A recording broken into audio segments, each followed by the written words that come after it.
Good evening, everyone. How are you? This is Gaurav Maheshwari, your teenage parenting coach, standing in front of you to talk something which is very, very important in teenagers' life. And that one word actually contributes to majority of the depressions and suicides that are happening all around the world, specifically in teenage. And that one word is comparison. I want to ask you one question. When you're seeing this video, which two colors or which all colors that you can see in this video? If you are not color blind, I'm sure you can see a creamish or a whitish shade as well as black. Now when you see those two shades, and if I ask you to make a choice, what will you choose?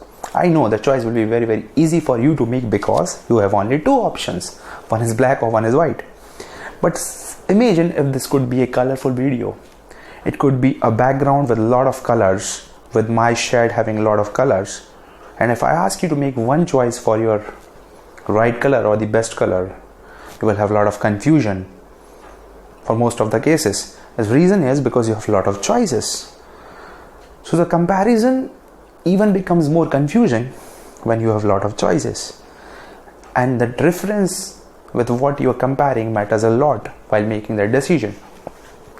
Now what happens today is every parent or most of the parents today compare their kids with other kids, compare their kids with someone else kids in their own family, in their classmate scenario, in all the society gatherings they are connected with.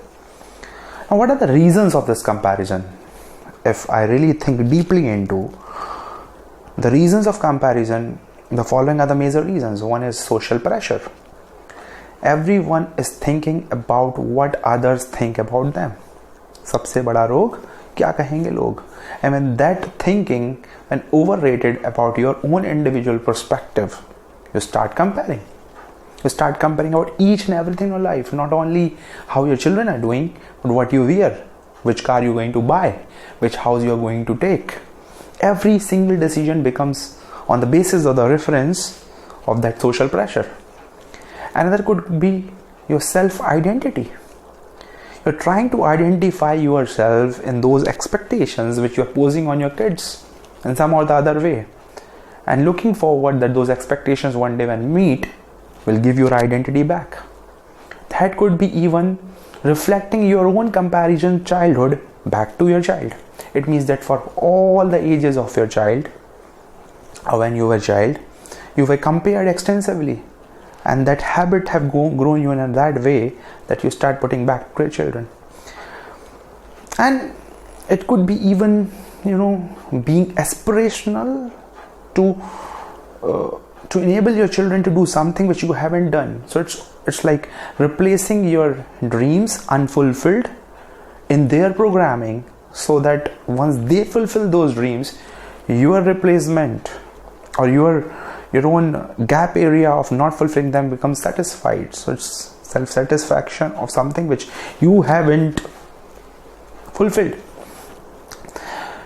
Now when you compare, what you're doing is you're trying to stop a lot of platform and exposure to your kids. Because when you compare, your children's brain thinks in a way that I want to do something for my parents' happiness. I want to do something to avoid what they will say if I will not achieve it. I want to say something or do something in order to make them happy, irrespective of the interest that they have or irrespective of whatever they want to do in life.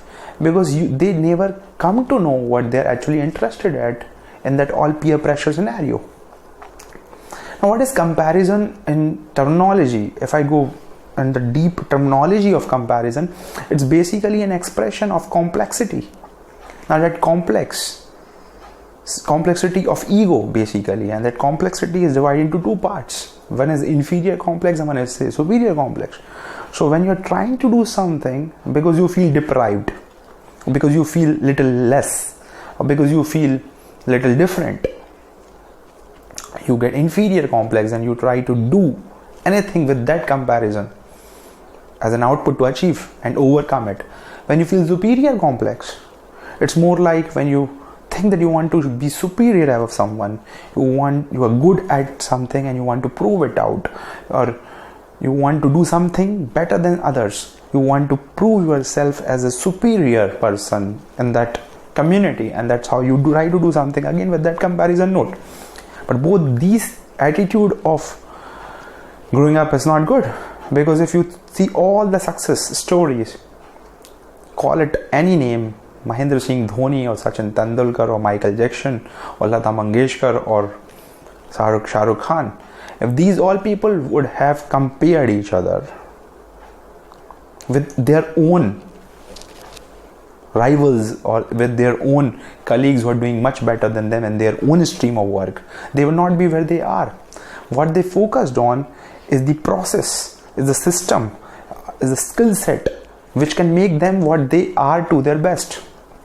So if you really want to compare to the best systems to adapt, compare to the best skill set to learn, compare to the best trade or best way of doing trade to adapt, compare to the best discipline that you are required, and once that will be embedded in your brain, you can be doing good in what you can do good at, what are your interest is, and that interest will always be exposed to you once you are not in that walls of comparison. I am very privileged in certain areas of my life where my parents never compared me, specifically when in academics.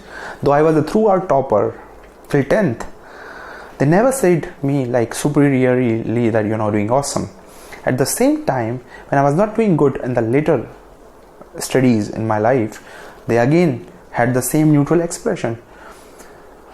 But for majority of my friends, when they had a peer pressure of coming first, of coming second in their life, when they actually lost in their life, they were in high depression, because they have that tendency to bring result on the plates of their parents' expectation every time. And then this huge competitive world, when they went into the trade when they were not that good at, they failed. And they failed not like failure, but like not coming top. And for them, coming second was a failure. And that's how they felt into a lot of depression. So guys, please don't compare ever your kids with anyone. Because if in my memory, those areas whichever I was compared at, I felt always very depressive in making even an attempt again to improve those areas, because comparison is something which is not taken if positively can cause a lot of depression.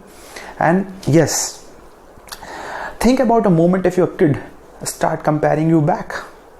For example, my mom is not a good cook as the neighbor auntie is, and then they put an evaluation sheet that the roti is not goal, roti is not properly in circle, it is not properly baked, it does not taste like the side wala auntie cooks. And even in that scenario, you will also be embarrassed. Even for those, my dad is not as handsome as Hrithik Roshan, my dad is not as heighted as any heighted person, a heighted uncle living nearby. So if your children also putting comparison back on you, even the students putting comparison back on teachers, it will be a tough time, guys, I'm telling you. So think once for that moment that comparison is really a killer. The only reference that you should compete with is yourself. The only reference that you want to do best about is yourself. And once you become the best version of yourself, you create competition around. You create an environment around for people to refer you to be like you. So I always believe in this philosophy that please get inspired by the people. Please get aspiration from the people. Please learn a lot from all the success stories.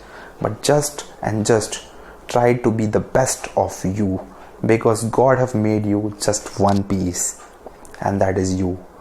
So no one can replace you, no one can be like you. It's just you who want to come as the best version of yourself. Thank you guys, thanks a lot.